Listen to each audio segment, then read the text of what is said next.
Hi, here we are again. Hi, Isabelle. Hi. So the first question I'm going to ask you is a weird one, but you can explain why, because I'm going to ask you, Isabelle, what about your eyebrows? Yeah, it's a funny situation that Laura and me had right now, because we were in our talking and we were talking about the topic of not being good enough, and that this is actually a topic that holds a lot of us back in our development, because we think we need to come to a point until we allow ourselves to step out there in the world. And then Laura had this beautiful spontaneous idea, why don't we start recording right now, because we already talking. So then, me not having any makeup on at the moment, I was saying, okay, but just one thing, let me make my eyebrows before we go into the conversation. And then we were just laughing because it was like, oh my God, it's right on the spot of what we want to talk about. And then I made now the conscious decision, no, I'm not making my eyebrows right now. I'm stepping here in front of the camera the way I am, and it's good enough. And so it's actually a big step that I'm making here. So, but I think it fits perfect to what we want to talk about here and share with you. Thank you. Yeah. Because we started our conversation about, I was telling Isabelle that I have a new website, and it is at the point that it is okay, all the information is on it, but it doesn't absolutely look like I really want to look it like yeah. You understand. And then I said to Isabelle, I feel a little bit anxiety about exposing myself to the world now with my new website, because I can be not good enough now if I show everybody my website, because people can say, oh, that's so not nice, and you did this wrong, and this is not okay, and this is not okay. And that was a thing that I felt. It was not holding me back because I was aware of it, but it is really a kind of feeling in myself like, what am I going to do? And then we started our conversation, because we think that it is something that a lot of people might recognize, isn't it, Isabelle? Absolutely. So when you said that, I saw myself inside of you immediately, and it helped so much, because look, what was the first thing I said to you? Oh, that it's not perfect makes it perfect. Oh, how easy to say it to other people, right? The sentence. But the first thing when we said we record, oh, I make my eyebrows, because it's apparently not perfect. So I mean, it's so easy to say those things to others. And I think we often say those things to others because we want to watch people allow themselves to act not perfect and still be perfect, like seeing how beautiful it can be when we just go out with who we are, because we hope that when other people give themselves the allowance, we allow ourselves the same way. But I think this is why we encourage always each other so much, like saying, oh, you do it because it's perfect the way it is. Because I think we hope that deep down inside we have the courage then as well. But yet, when we were talking about it, what I also said in the moment is why it is so important for ourselves to step out, even though with what we have right now. Because if we all would wait until we have it all figured out and only then we go out in the world, I mean, first of all, I think nobody would go out with anything at all, because there is always the risk of something, oh, I don't know something yet that I will know sooner. This is just the path of progress. This is just the path of learning. We go with what we have. And of course, 5 years later, we would have done it. We say, oh, we would have done it differently. But on the other side, this is not possible, because 5 years before, we just didn't have the knowledge that we will have 5 years later. And I think the more we fall in love with the progress, right? I mean, that we say, hey, with what I have right now is enough, and this is what I can give. And there will be people who, for who this will be perfect right now. I mean, we're not forcing anybody to look our channels or to work with us. I mean, it's from everybody the free choice. And if somebody maybe said, because I said the example, if somebody, for example, shares their path of suffering, no, they don't have the solution yet, that they say, oh, I once was suffering with, I don't know, anorexia, for example, but now I'm out. I did it, Okay, great. So if you say, oh no, I cannot share my path of suffering because first I need to figure out and have a solution, otherwise I'm not worthy about sharing my path. If we have this kind of mindset, I mean, but if you would go out with your path and say, hey, I didn't figure it out yet, but still I want to share my story because I know there are people out there who feel exactly the same. And how many people this person could help, without having a solution, without saying, hey, you need to do this, this, and this will bring you out. No, just sharing the story, just saying, hey, this is what I'm suffering, just making people not feeling alone, just making people feel understood, being seen. This is already helpful. And then maybe even together with the audience, you can find a solution and maybe say, oh, today I did this well, today I figured out this one. But this is just the mindset that I want to come, that the progress is actually what's the best to fall in love with. Because if we all wait, once we have figured it out, yeah, then we die, I think. But I think I understand why people do it, because I felt it so clearly in myself. It had to do with shame. Because I am ashamed when people are telling me, for example, about my website, like, Laura, the colors are really off. You really didn't do that right. Then I know they are right. And it gives me a feeling of shame because I did something not good enough. So it's the feeling in myself that's preventing me from just being myself and being completely authentic and doing everything that I really am. And I think that's something that is underlying very, very much in very, very many people when we're talking about this, what you just said also, Isabelle. And I have to think about, I even know people, maybe you know them too, who are saying, I don't want a relationship at this moment because I am not at the point that I think I can be in a good relationship. And of course, sometimes people can say that. And of course, I listen to that and I think, yeah, you have the choice. And if you feel it like that, that's perfect. But sometimes people say it because they think they're not good enough for being in a relationship. And then I say, but when will you be? Because then you're dead already and you didn't have any relationship. I don't think that that's the point from living here at this earth. And that's the same for my website, your eyebrows, whatever, that it's all about all about recognizing the shame in yourself. Because it's the other thing that I want to say about it. It's so funny because we are living in a kind of culture. I mean, we have our Western culture of looking at things. And it's funny because I also have Netflix, like very many people in the world. And I started looking at this Netflix series from Asia, from Japan and from South Korea about dating shows that they have on Netflix. And it is so funny to watch it. It's so funny because why is it so funny for me to watch it? And I think for many people, their culture is very different from our culture. And especially they are ashamed about things we here in the Western world are not a moment ashamed about. I was like, why on earth are you ashamed? Are you ashamed about that and that? And also the other way around. They're not ashamed to say things that we would be very ashamed of. So shame is something very cultural. And that learns me that it is something that we learn each other to be ashamed. It's not something that we're born with this shame. It's something that that the world gives to us, that other people are giving to us. So that is helping me a lot to recognize in myself when I'm ashamed, like, where is it coming from? Because I wasn't born with this shame.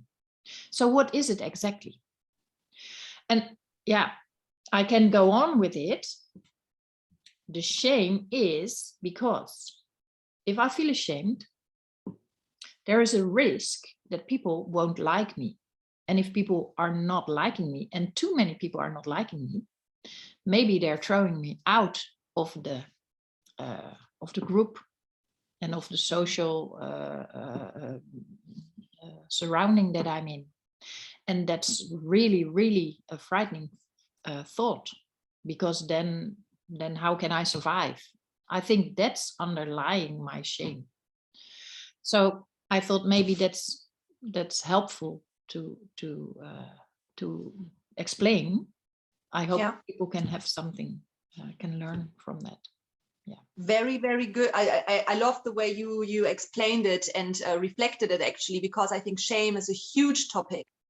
And I would even go maybe the step further that when saying, okay, the shame is holding me back, I would maybe even go further and saying my fear of feeling the shame is holding me back. Because maybe even the shame itself isn't something bad. Like, you know, I mean, of course, there's healthy shame, no? And toxic shame. There are also two different kinds of shame. I mean, sometimes a certain way of shame is also what you say, it makes you, socially being like not running around and being like, you know, being like this. I mean, of course, it's a cultural thing then, but sometimes there's a healthy kind of shame, if there's even, but I heard about this toxic shame, which is really like holding us back. I would more say the healthy shame is not really like damaging us. It's maybe just, I need to dive more into this topic to really talk about it. But I think when I say now the word toxic shame is really the fear of feeling this kind of shame. Like, because I think if we would be having the courage to say, hey, I'm not afraid of feeling shame. I accept it. I accept it as part of me. I accept it as an emotion that we have. Like, we have all different kinds of emotion. And I accept shame as a part of me. And once it's arising, I acknowledging it, but I'm not letting it holding me down, because I have the courage to feel the shame and keep on moving forward. Like, I think this is maybe also something interesting, but therefore it helps to understand where the shame is coming from, what you were explaining before, because otherwise you have it and then it's like, oh God, what am I doing with this? But I think really to understand what the shame is coming from, and I love the way that you said it, that it's culturally, that it's coming from culture. That's really a big topic. Like, I mean, in Germany, I noticed already America and Germany, I mean, there you could say we're very similar. But even there, I noticed that when my host kid, she was visiting me here, and what I loved about America was I could be like, I could be like expressing myself the way I do naturally. But here in Germany, it's often like, you're so big in your movement, you're so loud, you're so, wow, you're so this. And this is what I loved in America, because nobody ever told me I was too fast or too loud or anything. I mean, I was also in New York, so maybe that's also part of it, because everything is like, you know. But there I felt accepted. When I was there, I felt my being is accepted there and not shaped constantly. Also, when I said I'm doing acting, they were like, wow, you know, I felt like very accepted there. This is why I fell in love with America. This is my personal reason. It's not like politics and all these things we don't need to talk about, because I think there's also a lot of shit going on, different topic. But just from me, culturally, what I noticed there, I felt accepted. And it was interesting because when my host kid, she was here with me in Germany then, or I met the family, and she and me, we were driving back from Holland, actually. That was funny, with the train back to Cologne. And we were in the train like we always are. And then suddenly she said, oh my God, Isa, we are the only ones like talking this loud. And I said, yeah, welcome to Germany. You know, so even she noticed it then at this moment. And sometimes when, and I love to be around with them, because I felt, like I said, so normal. And when my host said, he was also like very like, well, he was just there, you know. And then my host mom always said, please, can you not act like we're from America? Like, I mean, everybody sees from far away in America, you know. But I saw it as a very lovely thing, because I felt there, and we enjoy ourselves, we just have a good time. we not looking all the time, being shamed. So I think also shame in Germany is also a very extra topic on us. I think, or maybe even in Europe then, but I would not say in Europe in generally. But I think in Germany, yeah, in Germany, I think it's even more than, for example, in Holland. I think. Yeah. Because we are in Holland, we are known for our speaking loudly and stuff. Oh, sorry, that was my phone. But even in Holland, I feel that people actually last month, I think there were 2 people saying to me, "Oh yeah, when you're hugging me, Laura, I have to put my fingers in my ears because you're too loud." 2 people told me. I think you're so right. And of course, I want to notice other people. And if people are really uncomfortable with me speaking loud, I want to adapt myself, my habit. But if it's all the time, that's not okay. Yeah, because it's also the joy. I think the enthusiasm and the joyfulness, exactly. This is not also collected with like, it's like, of course, it's not over the top all the time and constantly, but I want to express my joy, and I feel the joy is very limited there as well. And I mean, I just need to look on the street and I see that there's truth behind what I'm saying, that the joy is limited, that people go when they want to laugh. They need to wait until it's weekend and they get drunk, because then it's getting really loud here, because you feel how everybody is like suppressing their energy, and then once they drunk, they get it out, and then they scream and laugh even louder. But I want to laugh and express my joy also during the day. And then, because I mean, it's a different thing if somebody says, "Oh, I'm sorry today, would you mind just or I notice in myself today I'm very sensitive for volume, could we maybe try to just lower it a little bit? I don't want to, if you don't feel like it, if this is your boundary, then I also accept it. We could talk about it." But I think if people say it, because I have this, "Oh my God, you're so loud," this is shaming. Yeah, exactly. Because I think look, the whole face is like this, and when they look at you with this disgust even, and this rejection, "Oh my God, you're so loud," this is so painful and hurtful. And this is a different way of saying, "Oh, please, would you mind? I notice in myself, I'm a little bit sensitive today. I have a headache," or whatever it is that makes you uncomfortable with this volume. Then you express it the self, but not shaming on others, because there's also a difference, And I think this rejection that people put on you when you're too loud, and I recognize that when people do that, maybe that's because they were, as younger children, when they were enthusiastic or they were loud and expressing their joy, then there were other people like their parents who were telling them like, "Hey, stop doing that. You're too loud, you're too noisy." And then they felt maybe the same shame. And then they stopped doing it and expressing it. And even in that way, that they're now shaming other people for it.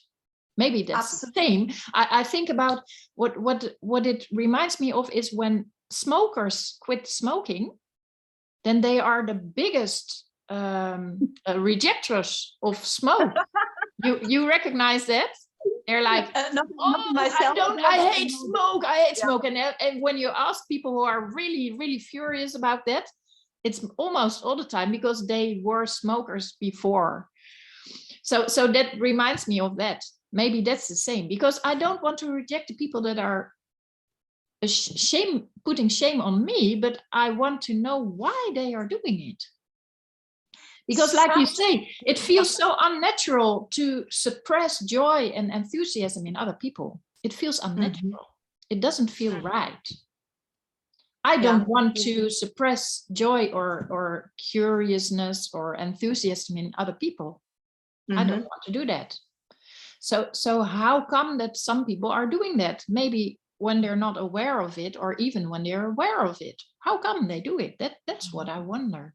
So I think maybe that's good point. I feel it too, because what it's just said, that we often internalize the shaming we experience in the outside, the shaming voice, like you said, the parents, for example, were shaming. And then at some point we internalize the voice. So then we don't need the parents anymore to shame. Yes. Then we have this internalized shamer, and then we shame ourselves. Yeah. And then, of course, we react the same way as our parents would react. I love the example you give. So when we see then somebody else who maybe were behaving in a way that we used to behave, and then, but we were not allowed. And instead of acknowledging maybe this pain, to say, oh my God, like I see myself in you right now, and how free I used to be in expressing myself. I think in this phase when it's like, you see the pain that is in people when they reject, it's also painful for them. And maybe instead of seeing, oh my God, it's painful for me because I used to be as free as you, but I put a wall around it because I was shamed. I mean, you see already how much awareness and consciousness it's needed to express and realize it this way. But this is why those conversations are good, because then when we acknowledge ourselves in that, we could understand why we behave a certain way. And then there would be a chance for healing. So if we would have the awareness to acknowledge, hey, it hurts me right now because I'm not allowing myself it right now, or I have a wall around it, I cannot reach. So I'm here, I see you expressing yourself freely, and I'm not finding a path inside of me to reach this state of feeling. I don't know how to reach the state of being as you do right now. And not knowing, being in this helplessness, makes you suffer. And then, of course, if you don't know how to reach this path, what are you doing? I don't want to remind it. I don't want to be reminded that those happy people exist. So stop doing it. Yeah. And then it comes to depressing. It's out of a helplessness. It's coming out of a frustration. And this is, I think, the path behind it. And I love the scene that comes in my mind from Greece, from the movie. Mm-hmm. Have you watched it by any chance? Yeah, several times. Yeah, and then was that in this car race, and Danny won, and then Sandy, she was watching, but from more far away. And then this girl with this, I think she had like pink hair or something, she came to her and she said to Sandy, because Sandy was sitting there sad, and then this girl came and said, Danny won, aren't you happy about it? And then Sandy replied, no, not yet, but can you show me? I loved it, because this is like she acknowledged in herself, no, she cannot feel this happy and joyful and exciting that Danny won, because of course there was a lot of pain involved. They could not be together. She loved him and all of that. But I think this response was so wise, to acknowledge and say, no, I cannot feel happy yet, but can you show me? And then the friend, I had goosebumps saying that, and then this friend said, she said, yes, of course, come on. And then one of the next scenes is then when she's standing there like in this black dress.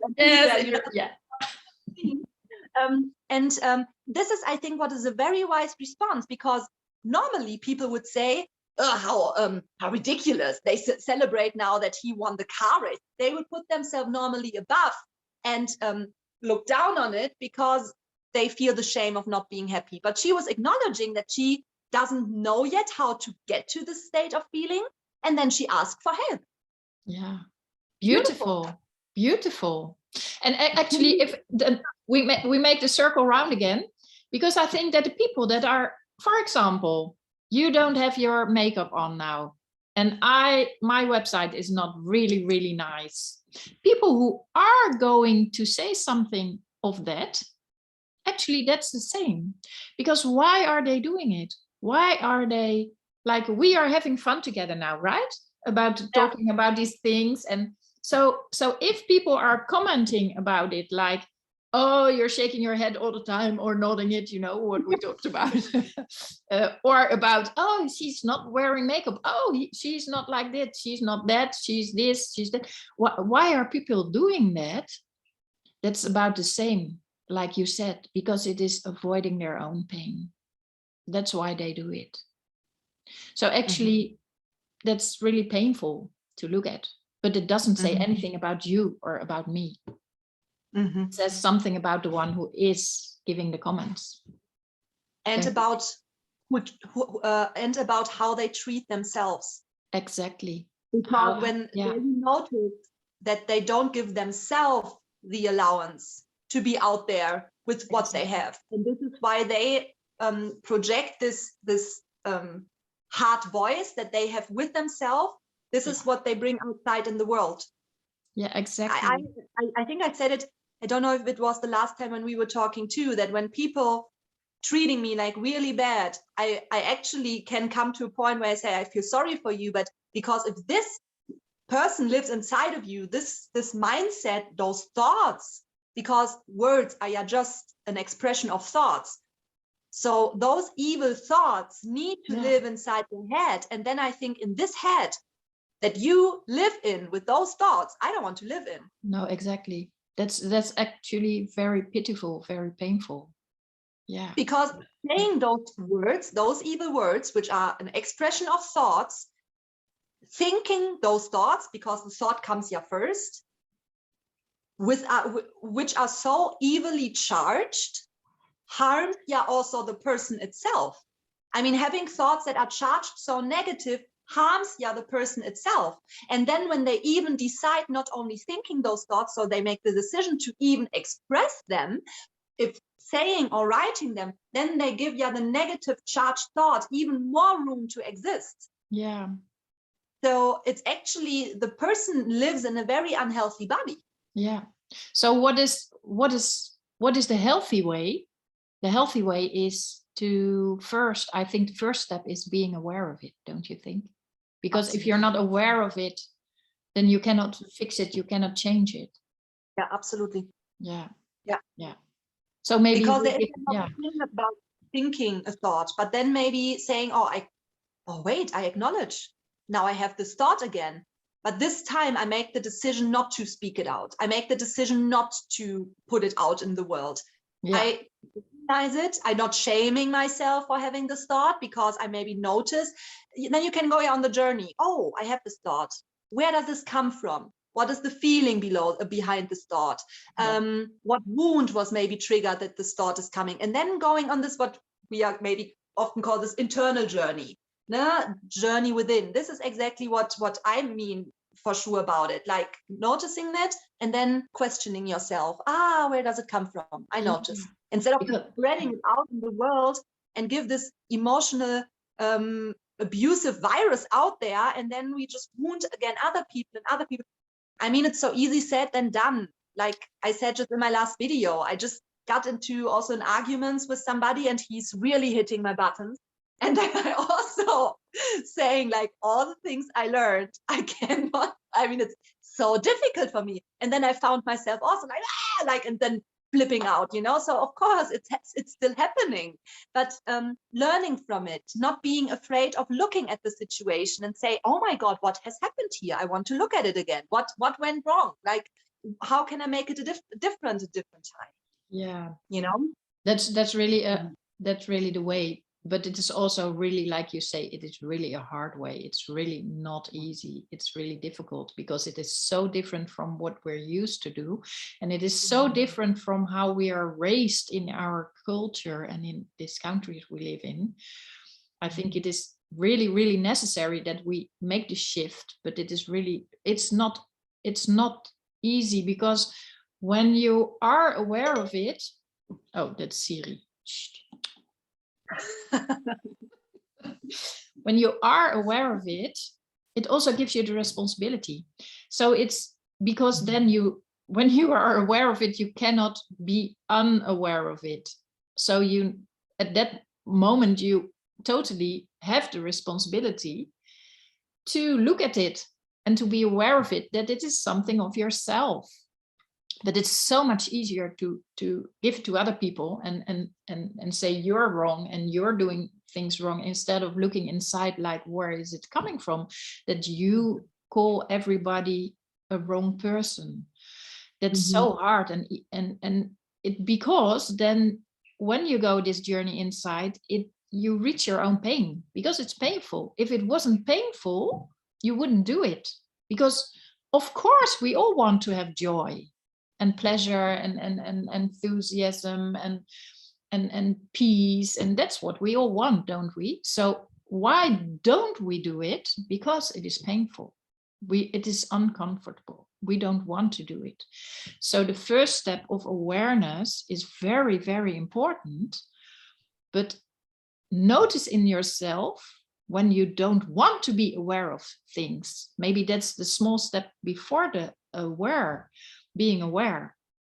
So at the moments that you tell yourself, I recognize it in myself, that I sometimes tell myself like, I don't like it to do, I'm not in the mood for it. I always make these little excuses in myself. That is because I don't want to go into my pain.